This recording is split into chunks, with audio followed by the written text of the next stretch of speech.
semble que les organisations et les entreprises qui sont le plus en avance sur le sujet de la norme ISO 20400 sont déjà celles qui ont contribué aux travaux de la norme, comme par exemple Orange, Michelin, Total. Celles qui sont dans l'écosystème des labellisés relations fournisseurs responsables et qui ont aussi contribué aux travaux de convergence de la norme et du label. Celles qui sont labellisées maintenant avec le nouveau label Relations fournisseurs achats responsables, comme par exemple le ministère des Armées,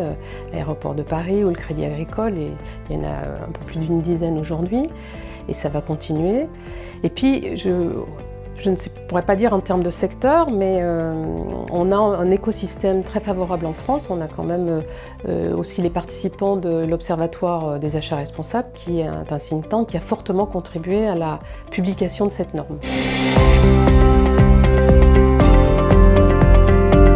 On a pu constater qu'en France, on avait une longueur d'avance sur ces sujets, non seulement en termes de labellisation, mais surtout aussi on a, en termes d'achat responsable, on a aussi les lois sur le devoir de vigilance, la loi Sapin, du coup, qui permettent aux entreprises de prendre conscience de ces sujets. Et pour finir, et on est réunis aujourd'hui